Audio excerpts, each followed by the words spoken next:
Izboskan tumani axborot kutubxona markazi taqdim etadi.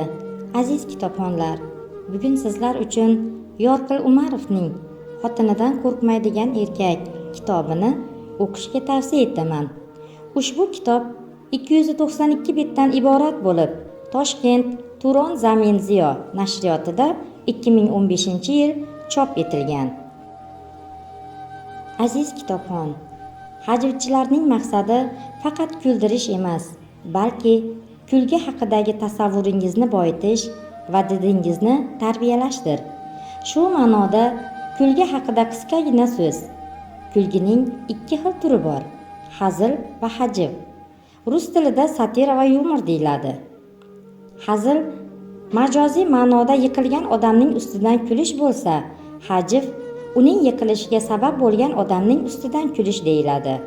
Ilmiy qilib aytadigan bo'lsak, hazil inson tanasini sog'lomlashtirsa, hajv jamiyatni sog'lomlashtiradi. Beg'araz kulgiga nima yetsin? Taniqli jurnalist, hajvchi va tarjimon Yorqin Umarovning ham maqsadi insonlarga kulgi ulashish, ozgina bo'lsa-da odamlarning ko'nglini ko'tarishdan iborat. Chunki bu dunyoda har bir inson kulib yashasa, kayfiyati ko'tarinki, vaqti chog' bo'lsa, ishi unumli bo'ladi, uzoq umr ko'radi. Bugun sizlarga quvonch ulashish niyatida Yorqin Umarovning Xotinidan qo'rqmaydigan erkak hajviy asarini havola etmoqdamiz. Mazkur kitobdan hayotiy hikoyalar, hajviyalar, qatra-handalar hamda tarjimalar o'rin olgan.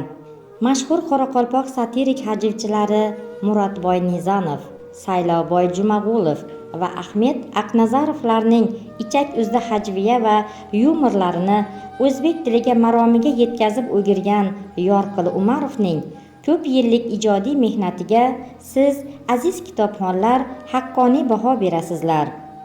Ushbu kitobni Izboskan tumani axborot kutubxona markazidan olib o'qishingizni tavsiya etamiz.